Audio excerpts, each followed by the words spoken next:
Okay, some of my students were saying yesterday, well, they said that actually a few minutes ago, that the homework that they had to do yesterday, this was one of the items that caused them a lot of problems.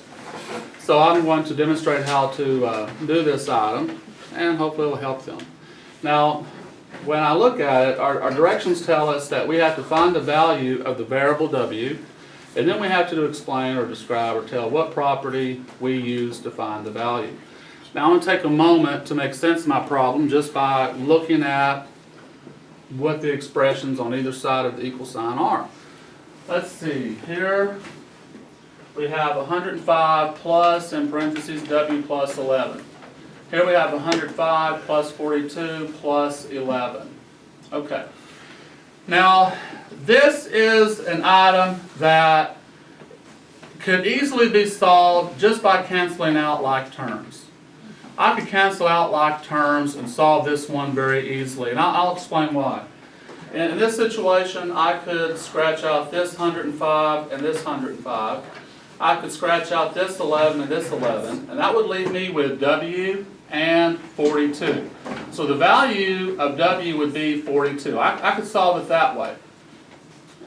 But if I solve it that way, I don't really understand, I don't know if people would understand how the associative property of addition was illustrated here. I don't know if I could really show that by canceling out the like terms. So I think I'm going to do to show the associative property of addition, whereby I can group those terms any way I want and add them any combination I want.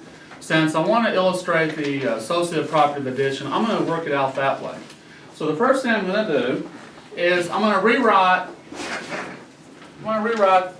this part here.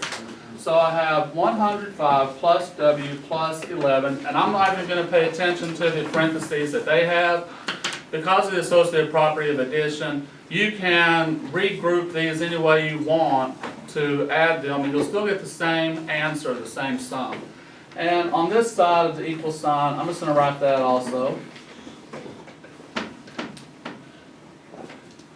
Okay, so there I did that part. Now, what I'm going to do, just to make it easier for me to add, I'm going to go ahead and do the commutative property by moving some of this around. I'm going to say 105 plus 11 plus w, and then I'm going to group those two together using the associative property to add those. And mental math tells me 105 plus 11 is 116 plus w, that's what I have here.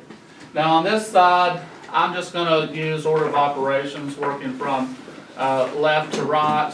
I can do it that way, and that's what I'm going to do. So 105 plus 42, that's going to give me 147.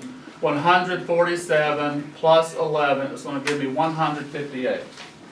158. Okay. Class, does anybody disagree with the sums I've gotten so far? Nobody? Okay, now I'm going to go ahead to isolate a w, to get it by itself. I'm going to subtract 116 here, and that's going to give me w, because that cancels each other out, okay? And here I'll have to take away 116 here as well. And that leaves me with 42. So w would equal 42. And that's exactly what I said it would equal, because remember when I first started out, I stretched out that 105, that 105, that 11, that 11. It left me with w and 42. But I want to illustrate how the associative property of addition allows us to group those add-ins any way we need to in order to find our answer. And if I were to give a math practice on this one, I would say probably number one, I made sense of the problem first, looking at it carefully. And then number three, I used what I know about associative property of addition to find the value of w. How many of you kids that I have in here, how many of you wound up with the 42 as the value of w? All right, I see hands up all over the room. And how many of you recognize that the associative property of addition went along with number 11? Okay, I see a lot of hands, So good job on that one, kids. Good job on that one.